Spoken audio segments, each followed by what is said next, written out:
Welcome to the Hillbilly RV channel. Today, last week of February, short sleeve weather. It's nice. It's real nice, finally. Hopefully winter's on the way out, I hope. Today we're working on an old Suburban SF35. SF35. This is kind of an older one. Before I took it out of the camper, we turned the thermostat on.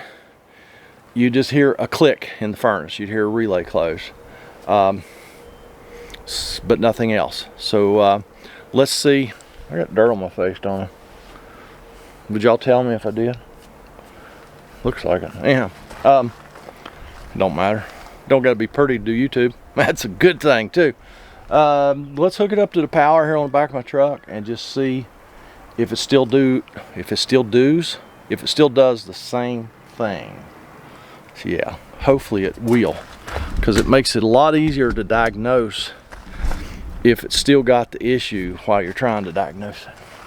Couldn't do any more golly, I can't use my words today.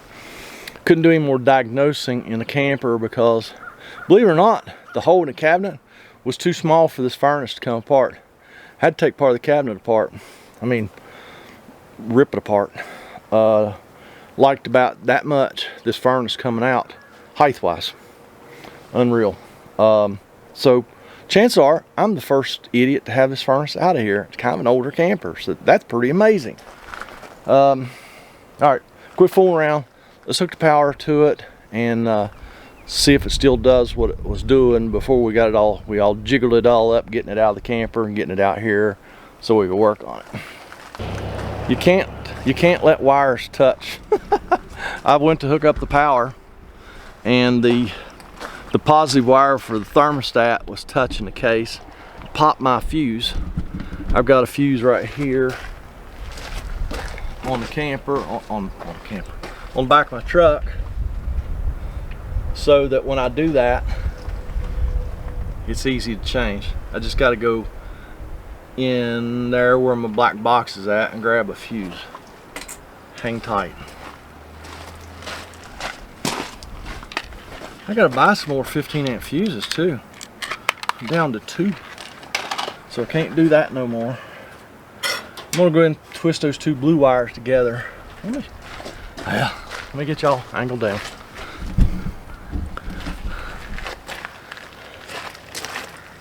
All right, let's go ahead and twist the 2 blue wires together because that's what got me just now. And make sure they're not touching anything now.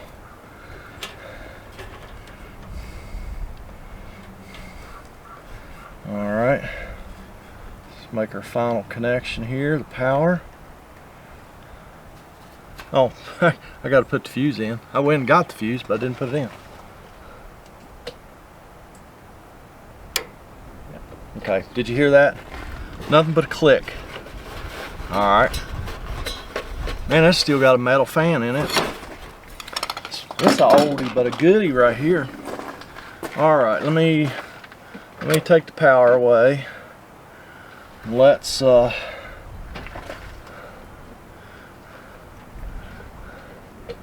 get the service screw out, which is right here in the front. Get this service screw out right here. It says down there, don't remove the screw unless you're going to service the furnace. That's why I call it a service screw. Take this out and we slip or wrestle the inside of the furnace out of the case.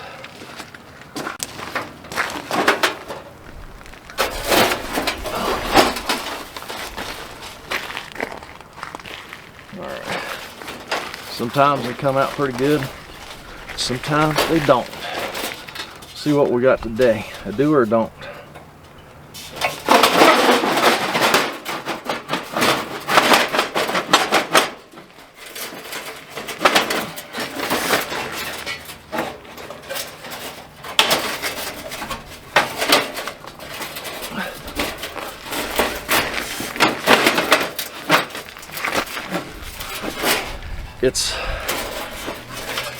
This is what's got us.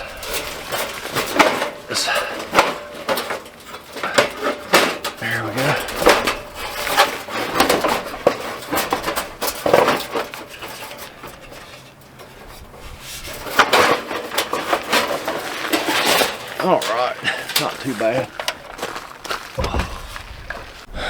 All right, now that we got it out of the case, before we actually get started with the repair, watch this real quick and then we'll be right back. Does your RV have you stumped? Need a little help from an RV pro? Got a problem that's just a little too tough for you to handle on your own? Introducing helpmehillbilly.com. The Hillbilly helpline is here when you need it most. All you need is a basic knowledge of electricity, a test meter, some mechanical ability, and basic tools. We'll walk you through it via Zoom or FaceTime. Just $89.95 a call up to 1 hour. Pay easily through Venmo or PayPal. Get help the Hillbilly way. Okay, thanks for watching that. Or fast forwarding through it, whatever you did. The easiest, quickest thing to do right now is just put a dinosaur board in it. This is going to be a Fan 50 Plus. Yes, a Fan 50 Plus. And let's just stick this in here. It'll help us diagnose it. And this is an old furnace, so 90 times out of 100, furnace or board would fix these old furnaces. All right. Just take these two screws out, and we can get the bracket out here that the board's mounted to. Just makes life a lot easier.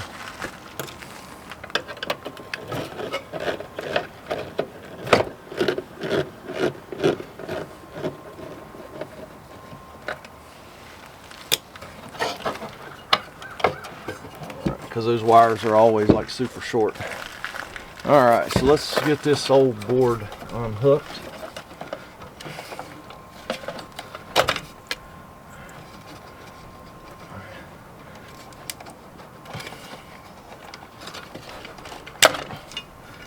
As I've said, you can't hardly go wrong on these boards as long as you don't try to put the igniter wire in place of one of the motor lead. So we can get the new board out. Same one we pulled out a couple weeks ago on that furnace that had a stuck cell switch. So let's get this thing plugged in. Get our igniter wire, our motor wire.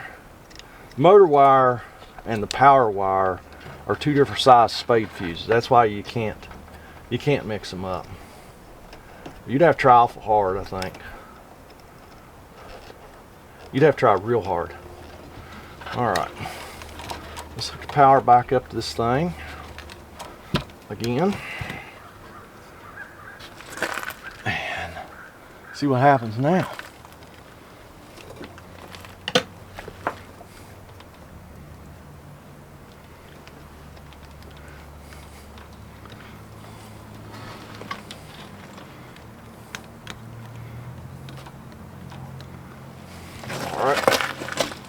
Final connection.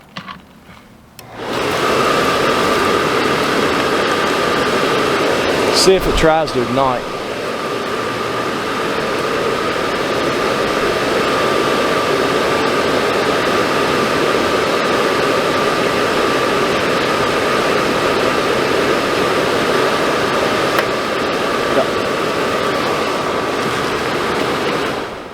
All right, so it did try to ignite. Let me get the gas line hooked up and we'll test fire it. All right, gas line's hooked up, gas turned on. See what happens.